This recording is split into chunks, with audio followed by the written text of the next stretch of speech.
भविष्य की संभावना हो, उसमें अच्छे से बात करेंगे। बाकी सभी लोगों से निवेदन है कि प्लीज अपना स्थान ग्रहण करें और माननीय मुख्यमंत्री से निवेदन है कि प्लीज एड्रेस करें गैदरिंग को। सर, हमारा एक प्रपोजल है कि मध्य प्रदेश में कोई एक्सपोर्ट काउंसिल नहीं है, ताकि वो कोऑर्डिनेट कर सके कि मध्य प्रदेश के इतने नोट कर लेना भैया, इतने सारे प्रोडक्ट अपना और सब मिला करके अलग अलग भारतवंशियों ने आकर के ये भारत का मान बढ़ाया अपनी क्षमता योग्यता से विदेश में भी, और व्यापार व्यवसाय के माध्यम से भारत से समृद्ध रिश्ते करने की दिशा में भी आप भी सब ब्रांड एम्बेसडर के लिए काम कर रहे हैं। मैं आप सबका स्वागत करता हूँ, अभिनंदन करता हूँ।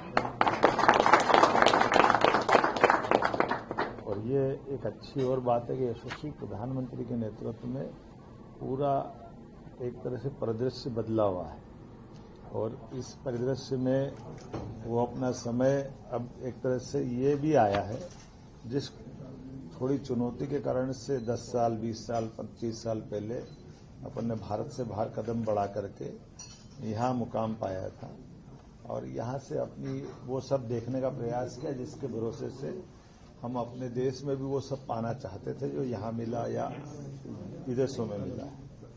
लेकिन अब बदलते दौर का समय है, ये उसी तरह से जैसे परमात्मा ने 2 आंखें हमको दी, 2 कान दिए, 2 दिमाग दिए। दिमाग 2 है ना डॉक्टर साहब, कहाँ है? 2 है ना दिमाग। और दिमाग की विशेषता क्या है? दिमाग की विशेषता के पूरा शरीर आप अपने हिस्सों को देखोगे तो आपके एक हाथ एक पांव जो अलग अलग हिस्से में है, लेकिन दिमाग में आओगे तो दिमाग इधर का काम करता है, इधर का तो इधर का करता है। ऐसे भी है ना डॉक्टर? जब लकवा होता है तो आप उसका ब्रेन स्ट्रोक चेक करते हो ना, तो क्या ऑपरेशन करने का मौका आता है। मैं मान के चलता हूं कि ये आज के सही समय में हमारे लिए इस तरह से भी बढ़ने की जरूरत है कि यहाँ हमारा जो कामकाज है उससे वहाँ का संबंध कैसे बनाए, क्योंकि बदलते दौर में बहुत जल्दी वो समय आ रहा है जिस बदलते दौर में भारत का समय बहुत अनुकूल है। बोलने की आवश्यकता नहीं है, ये हमारे लिए यहाँ भी जो अपन काम कर रहे हैं, लेकिन मध्य प्रदेश पूरा देश और वहाँ से यहाँ का काम भी हम बहुत अच्छे से चला सकते हैं, क्योंकि अब हम 3 कदम ही तो दूर हैं दुनिया में, और कहाँ है? 1 2 3 कब हो जाए पता ही नहीं चलेगा। ये पहले सपना लगता था, लेकिन अब ये ज्यादा बड़ी बात नहीं। तो ये आप लोगों ने अपने परिश्रम से इतने दिन तक यहाँ करके अपनी जगह बनाई, और अच्छी बात है कि आपके दिलों में वो आग भी है जिस आधार पर हम अपनी प्रतिभा क्षमता से, और ये होता ही है कि जो पहली पीढ़ी खपती है तो दूसरी पीढ़ी को सुख मिलता है, तीसरी पीढ़ी और आनंद करती है। आप सब वो पहली दूसरी पीढ़ी वाले लोग हैं जिनने वहां से आकर के उस कठिन दौर में क्या क्या सहन नहीं किया, लेकिन इतिहास गवाह है कि इस देश तो क्या दुनिया के अंदर भी जिस देश के लोगों ने अपने आप को समर्पित किया है उस देश का झंडा बुलंद हमेशा होता है। वो कोई देश ऐसा नहीं है जहां के नागरिकों ने उस तरह से कदम बढ़ाया, और वो कहीं इसका आदर्श उदाहरण हमारे सामने लेटेस्ट भी है। इंग्लैंड जैसा छोटा सा देश दुनिया में परचम लहराई है, लेकिन ये बात भी सही है कि आज का समय माननीय मोदी जी के नेतृत्व में हमारी दुनिया की उस खूबसूरती को भी कायम रख रहा है जो लोकतांत्रिक देश की विशेषता होती है, कि जहाँ जनता का अधिकार जनता के पास, और कई सारे पैरामीटर्स बदल गए हैं जिसमें भारतीय लोगों के बारे में, भारतीय प्रशासन के बारे में, भारतीय दृष्टिकोण के बारे में कितना मजाक बनाते थे, आज वो सारा बदला। ये हमारे लिए सौभाग्य की बात। अभी आपने ही कहा कि आपने लैंड मांगी, और आप गवाह हो इस बात। मैं देने वाला पहली बार आपको देख रहा हूं, फैक्ट्री आपकी वहां बन रही है।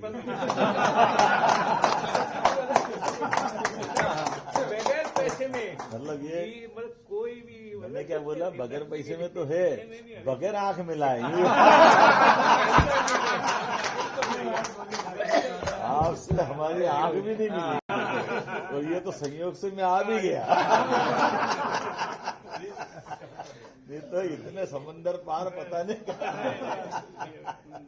लेकिन ये वही समय है जिस समय के कारण से भारत जाना जाता है।